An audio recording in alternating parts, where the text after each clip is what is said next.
కాంజ్యూరింగ్ Kannappa 2 hours 15 minutes run టైంతో తమిళ్లో already థియేటర్స్లో release అయ్యి యావరేజ్ అయిన ఈ సినిమా ఇప్పుడు నెట్ఫ్లిక్స్లో తెలుగులో స్ట్రీమ్ అవుతుంది.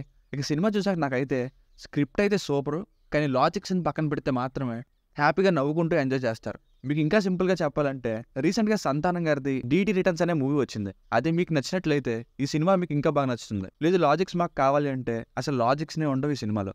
నాకైతే స్టార్ట్ చేసిన పావు గంటకే ఇంకా లాజిక్స్ని వదిలేయాలనే ఫీల్ వచ్చింది, అర్థమైపోయింది. సో నాకైతే ఈ హారర్ కామెడీ ఫిల్మ్ అయితే నచ్చింది. ఇదే స్క్రిప్ట్ సతీష్ గారు కాకుండా ముని సిరీస్ తీసిన రాఘవ లారెన్స్ గారు తీసుంటే భలే ఉండేది. ఫ్యాన్ మీద చూడొచ్చు అంటే చూడొచ్చు, అలాంటి కంటెంట్ ఏం లేదు. బేసిక్ స్టోరీ లైన్ ఏంటంటే స్టార్టింగ్లోనే అసలు ఏ జాబు లేని హీరోకి ఎప్పుడో 1930లో బ్లాక్ మ్యాజిక్ చేసిన అంటే చేతబడి చేసిన ఒక బొమ్మ ఇప్పుడు ప్రెజెంట్ టైంలో వాళ్ళ ఇంటి దగ్గర దొరుకుతుంది. అది ఎప్పుడైతే దొరికిందో అప్పటి నుండి హీరో ఎప్పుడు నిద్రపోయినా సరే డ్రీమ్లోకి ఒక హారర్ హౌస్లో దెయ్యాలు ఉన్న చోటుకి వెళ్తూ ఉంటారు. అసలు ఏం చేస్తే అలా వెళ్తున్నారు, అప్పుడే ఏం జరిగింది, అతనితో పాటు ఇంకెవరెవరు వెళ్ళారు, అసలు ఆ బొమ్మ ఎక్కడది, ఎందుకని ఆ మ్యాన్షన్ హౌస్కే వెళ్తున్నారు అన్నది స్టోరీ. ప్లస్ పాయింట్స్, మంచి స్టోరీ సెట్టింగ్. ఓవరాల్గా చూస్తే ఏదో జరిగింది అందుకే ఒక ఫ్లాష్ బ్యాక్ ఉంది అన్నట్టే ఉంది, కానీ సెకండ్ హాఫ్ మధ్యలో ఒక అరగంటను తీసేస్తే మిగతా స్క్రీన్ ప్లే అంతా ఎంగేజింగ్గా ఏదో కొత్త విషయాన్ని రివీల్ చేసుకుంటూ థ్రిల్లింగ్గా వెళ్ళింది. మెయిన్గా హారర్ సెట్టింగ్ మొత్తం అని చెప్పను, కానీ నేనైతే కొంచెం నైట్ టైంలో చూసా.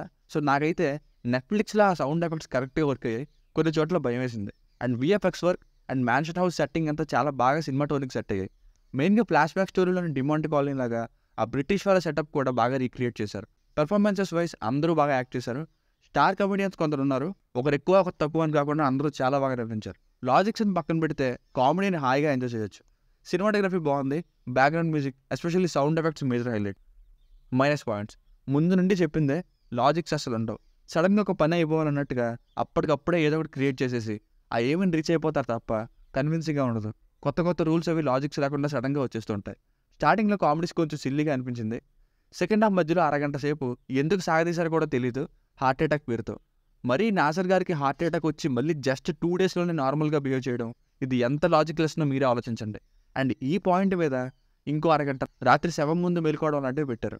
Regina Cassandra has nothing to do, పెద్ద రోల్ ఏమో అనుకున్నా, కానీ ఎక్కువసేపు ఉన్న ఫీల్ వచ్చినప్పటికీ ఎక్కువ యూజ్ చేసుకోలేదు ఈ రోల్ని. సో ఫైనల్గా మూవీకి వర్డిక్ట్ ఏంటంటే లాజిక్స్ని పక్కన పెడితే ఇందులో ఉన్న థ్రిల్లింగ్ స్క్రీన్ ప్లేకి కామెడీకి ఖచ్చితంగా ఒకసారి తప్పకుండా చూడాల్సిన cinema. It's decent horror comedy but logicless. దీనికి రేటింగ్ వచ్చేసి ఇది నా ఒపీనియన్ 3/5. మీకు కనుక రివ్యూ నచ్చినట్లయితే మళ్ళీ రివ్యూస్ కోసం మన ఛానల్ని సబ్స్క్రైబ్ చేసుకోండి. Thank you.